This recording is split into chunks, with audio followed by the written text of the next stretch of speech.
Good afternoon. आज हम लोग साइंस के टॉप 20 क्वेश्चन देखेंगे जो 23 अगस्त को शिफ्ट में 23 अगस्त के शिफ्ट में हर एक शिफ्ट में आए हुए क्वेश्चन है। ठीक। तो इसमें पहला क्वेश्चन है, बाएं से दाएं जाते हुए आवर्त सारणी के बारे में निम्नलिखित में कौन सा कथन गलत है। गलत पूछा है, सही नहीं। तो विद्युत ऋणात्मकता बढ़ती है, इलेक्ट्रोनेगेटिविटी इंक्रीज बढ़ती है, आयनीकरण ऊर्जा बढ़ती है, परमाणु द्रव्यमान बढ़ता है, परमाणु त्रिज्या बढ़ती है। ठीक। तो इसमें पहला ऑप्शन जो है सही है। विद्युत ऋणात्मकता बढ़ती है, आयनाइजेशन एनर्जी भी बढ़ती है, परमाणु द्रव्यमान भी बढ़ता है, लेकिन परमाणु त्रिज्या घटती है बाएं से दाएं जाने पे। इसके लिए हम आपको ब्लैक बोर्ड पे पूरा बता देते हैं कि पीरियोडिक टेबल में कैसे क्या बढ़ता है। ठीक। तो जैसा कि आप पीरियोडिक टेबल देखेंगे तो पीरियोडिक टेबल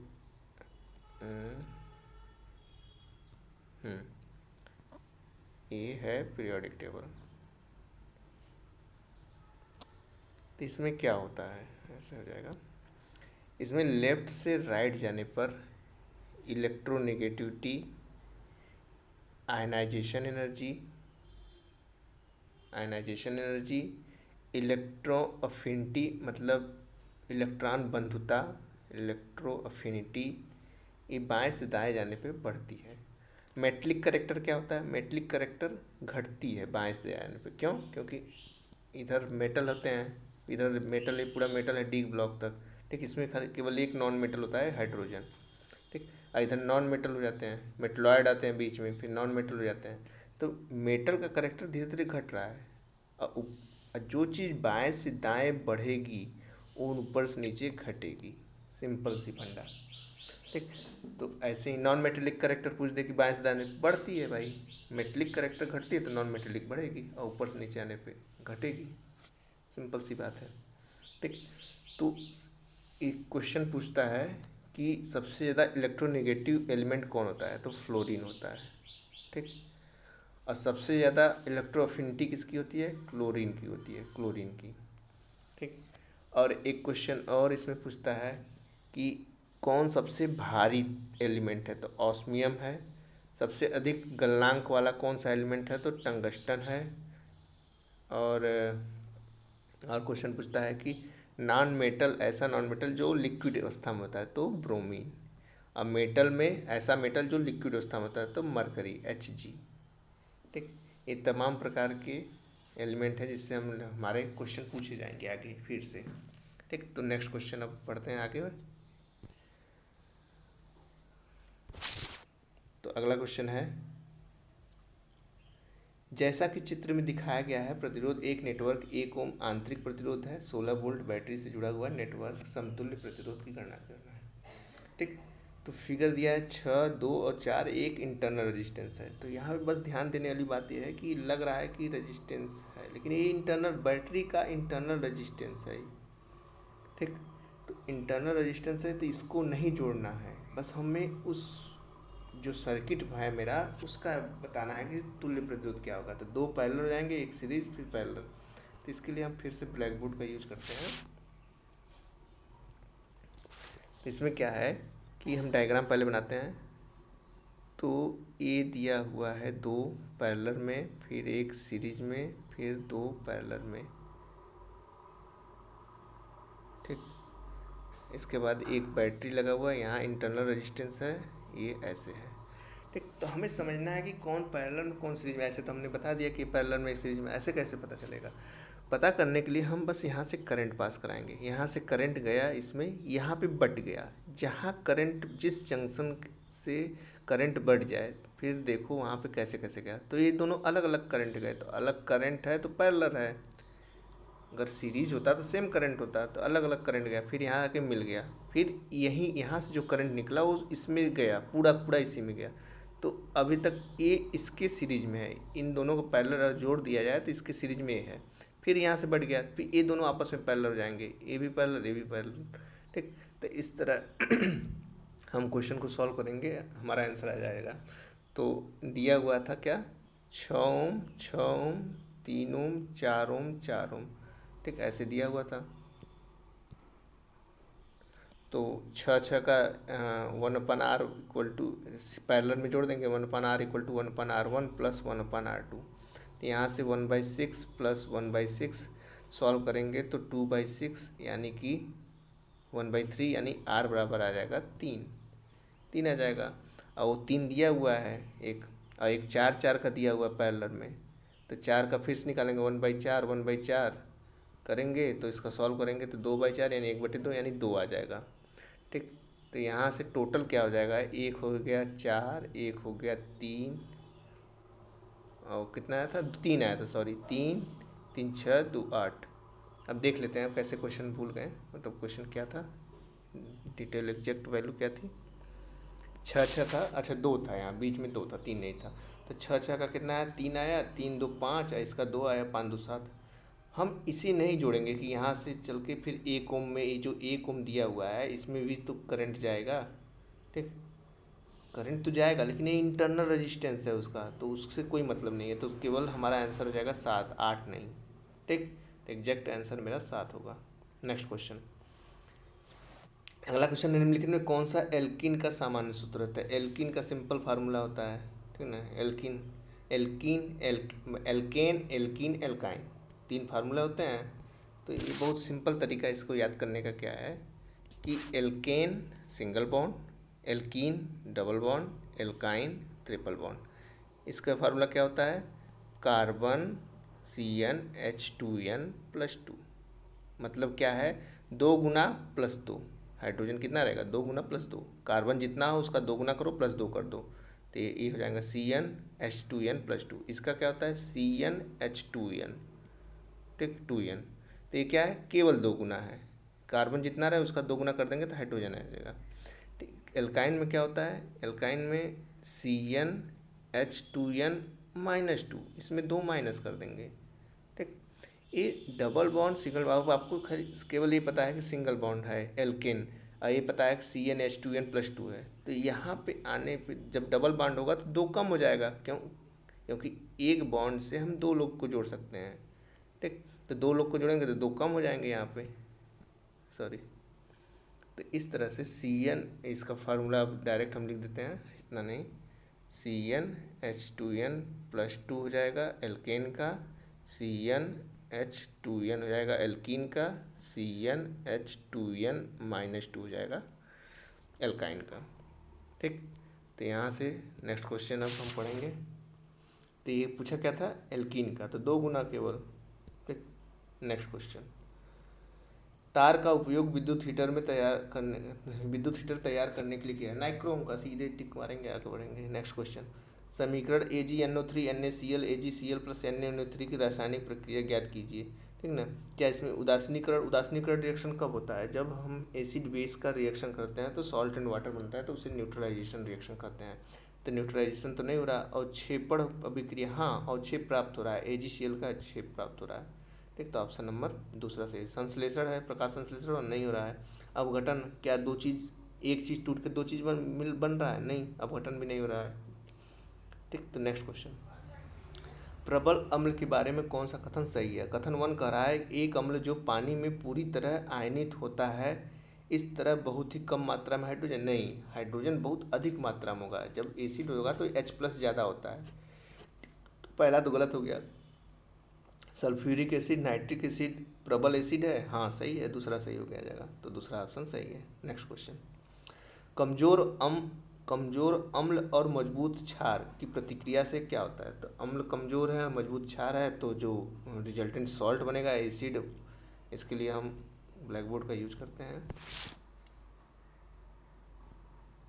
तो एसिड प्लस बेस मिलके क्या देता है, सॉल्ट एंड वाटर।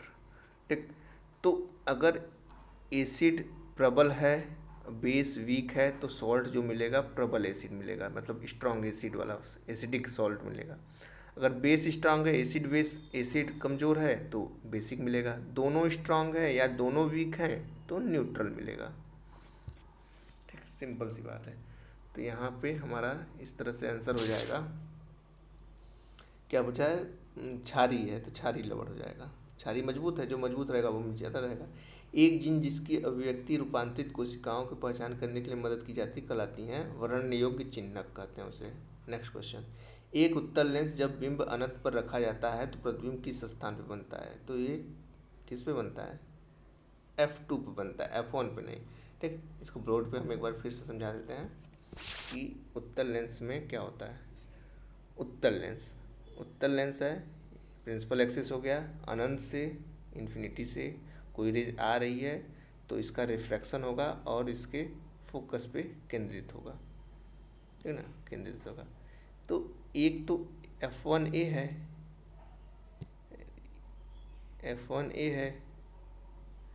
ये 2F1 है, यही 2F1 क्या है? यही तो C है, सेंटर है इसका, इस वाले सर्कल से जो बनेगा इसका सेंटर, इस वाले सर्कल का ये सेंटर है, कहीं होगा इधर सेंटर, ये F2 है,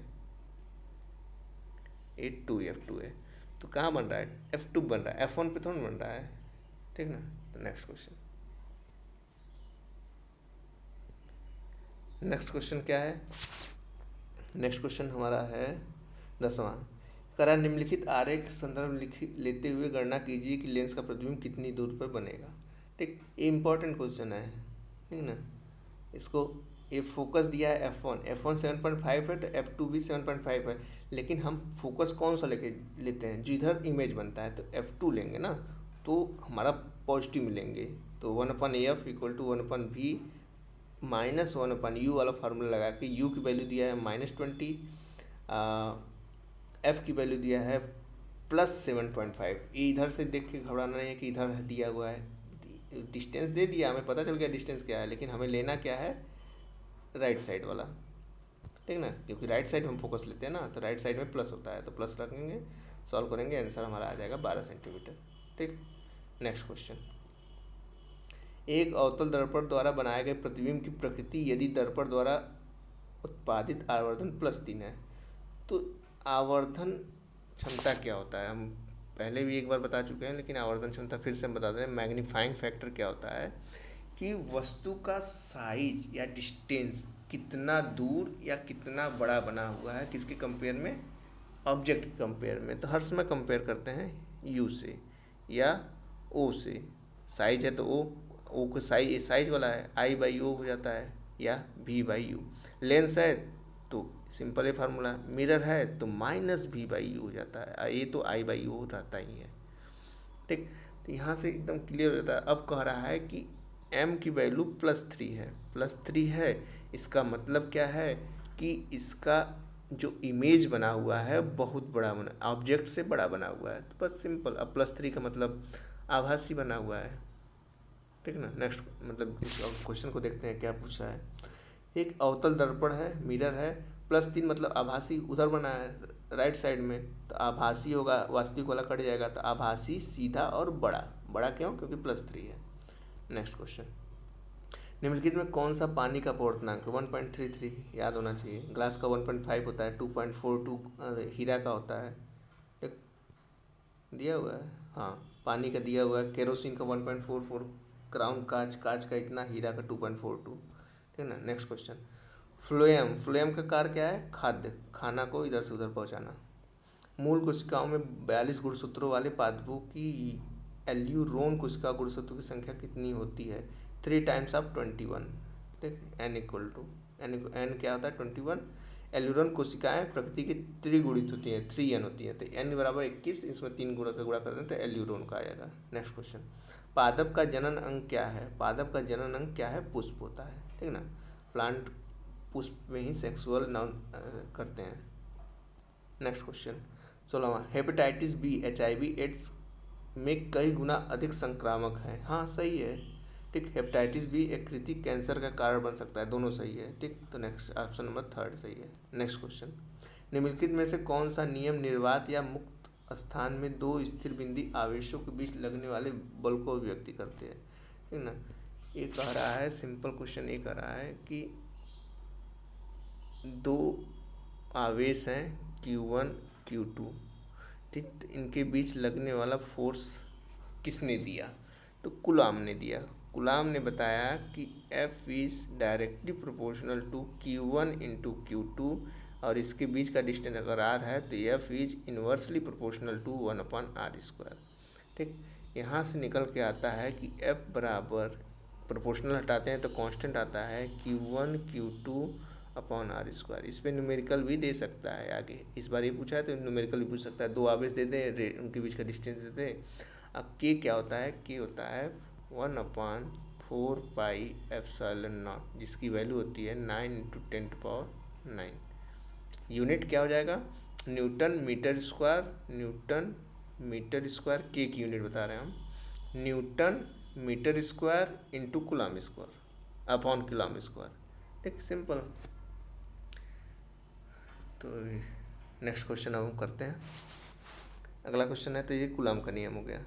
नेक्स्ट क्वेश्चन, निम्नलिखित, देख लेते हैं इसका वैल्यू दिया हुआ है, नहीं इसमें नहीं दिया हुआ है, अच्छा नहीं दिया हुआ है, के की वैल्यू दिया है 9×10⁹ newton metre square coulomb square. ठीक, 1784 में। नेक्स्ट क्वेश्चन, निम्नलिखित में से कौन स्त्री प्रजनन अंगों में नहीं है? तो अंडाशय है, गर्भाशय है, डिम्बवायु नालिका है, शुक्रवाहिका, तो मेल का होता है, मेल रिप्रोडक्टिव सिस्टम होता है।